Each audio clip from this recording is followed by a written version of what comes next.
Ahora sostenibilitat i desenvolupament són termes incompatibles? Al Tal contrari. com està plantejant el tema, dic. Al contrari, al contrari. Jo crec que avui en dia, a més, tots els organismes internacionals ho diuen.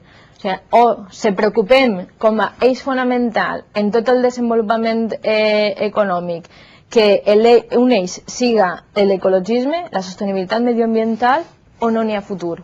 Perquè, per exemple, la qüestió del canvi climàtic, l'Institut Intergovernamental ho ha dit molt clar, que és que les prediccions són pitjors, han acabat ara l'estudi, són pitjors de les que s'esperaven. La situació està mal i n'hi ha que reaccionar. I reaccionar no és preocupar-se d'estalviar diners en el superàvit, sinó que és ajudar a les empreses perquè deixen de contaminar tant en el CO2. Per exemple, què està passant així a Castelló? Tenim moltes coses a fer i no se poden guardar els diners en la butxaca per a un futur desconegut o tornar els 400 euros.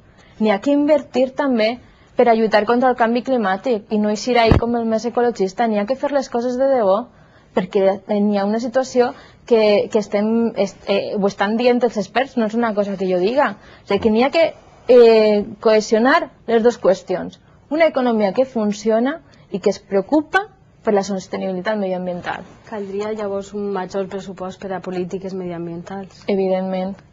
Per ajudar a les empreses, perquè les empreses moltes vegades no poden fer front a les inversions necessàries per a, per exemple, contaminar menys. Pues se té que invertir en aquesta línia. Voleu preguntar alguna cosa més? Crec que estem fora de temps, no? Podem preguntar alguna cosa més, si voleu. Si voleu, passem a l'altre tema. Polítiques socials i ciutadania, que també n'hi ha molt que parlar-ne en aquest sentit. Bueno, jo crec que en ciutadania n'hi ha una gran tasca per fer. A mi me donen molta enveja als països, com en Portugal. Ara tenim un debat de l'avortament sí o no a l'estat espanyol, que el PSOE diu que María Teresa Fernández de la Vega va dir l'altre dia que no hi havia demanda, després n'hi ha un moviment social que sí que ho està reclamant. Jo crec que el millor seria que els ciutadans decidiren, i en Portugal es va fer a través d'un referèndum. A mi m'agradaria, i per el que lluitem nosaltres com Bloc Iniciativa Verds, és que n'hi hagi una participació ciutadana més activa i que determine moltes decisions que corresponen més a la globalitat de la gent que als polítics que estem allà, perquè no es tracta de triar els polítics per a cada 4 anys, sinó en el dia a dia tenim que estar escoltant. Nosaltres, clar, sí que som part de partits que estem en la terra tot el dia en la gent. Nosaltres no estem allà dalt i ja està, sinó que fem molts quilòmetres i estem tot escoltant les reivindicacions de la gent. Però al final les decisions les prenen moltes vegades els representants al marge del que vol la gent, no? Jo crec que l'abort, per exemple, se podria fer un referèndum, com en el cas de Portugal, o com és en Itàlia, que cada 2 per 3 ho pregunten tot als ciutadans. Crec que fa falta una llei de participació ciutadana per a que reactive que siguin els ciutadans els que tinguin moltes decisions polítiques en les seves mans. Crec que és molt important i per això també és important els mitjans de comunicació que realment informen, perquè en els mitjans de comunicació no n'hi ha debats de polítics, no n'hi ha pràcticament debats de les coses de la gestió política del dia a dia, sinó que n'hi ha molts programes d'altres tipus que poden agradar més o menys, però que no t'informen per a tindre suficientment per a poder prendre després tu decisions lliurement, que és per a el que tenim que estar informats.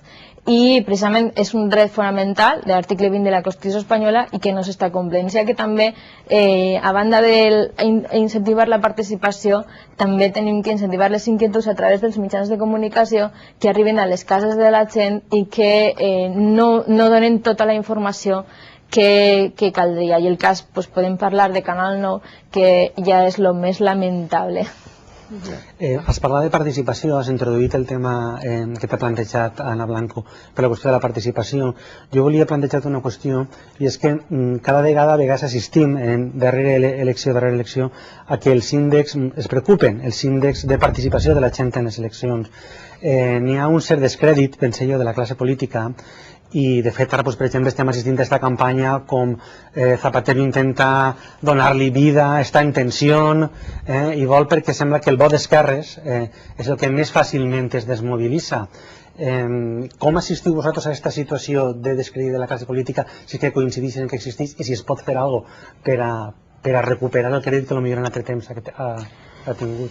Jo crec que el descrèdit de la classe política és més pròpia dels grans partits PP-PSOE i que ens afecta a tots, que és una imatge que s'estén a tots, no? Els polítics, però realment els que tenen raons per estar desacreditats són ells, perquè fan moltes promeses que després incomplixen i fan molta hipocresia política, no?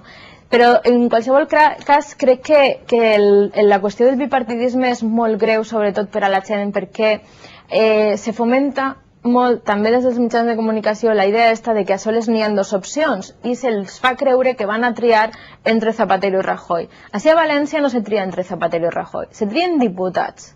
Se trien diputats que després van allà al Parlament i la majoria d'un Parlament votarà a un president o altre, que efectivament serà Zapatero i Rajoy, i segurament serà Zapatero perquè no n'hi ha cap enquesta que li doni la majoria a Rajoy. Cap enquesta, absolutament cap, ni la de l'ABC. És a dir, que n'hi haurà una majoria parlamentària de parlamentaris, de diputats, que tenim que triar. I jo el que li dic a la gent és que mire més enllà del missatge este de mercadotècnia que intenta vendre-los un o altre i que fa senzill el que tu dius, que la gent s'allunye, perquè a més mai parlen dels seus problemes i que es doni compte de que també n'hi ha diputats que volen parlar dels seus problemes, com és el cas de Bloc Iniciativa Verds, perquè el Bloc, igual que aquí en Gandia, en Oliva, en tots els pobles de la Safor, parla a la gent dels problemes del dia a dia i aporta solucions, nosaltres fem el mateix com a Bloc Iniciativa Verds quan ens presentem a les eleccions generals. Quan entres allà totes les iniciatives i les inquietuds de la gent normal, de la gent del dia a dia, els problemes que tenim així, des de la terra, i no des de la distància. Parlem dels problemes de la gent. Vull dir que si n'hi ha una altra opció, que és la nostra, que és més propera, que és més real i que no desmotiva, no fa aquesta llunyania que és la que fa que precisament és un bipartidisme que en Estats Units ha portat a que més del 50% de la ciutadania no vote, perquè escolta un o altre i diu, bueno, és que a mi me pot agradar més un o altre, però convèncer no me convenç ningú. Doncs així, com és un sistema parlamentari i no presidencialista, n'hi ha més opcions i els demanem que trien els diputats que es preocupen per la gent d'ací.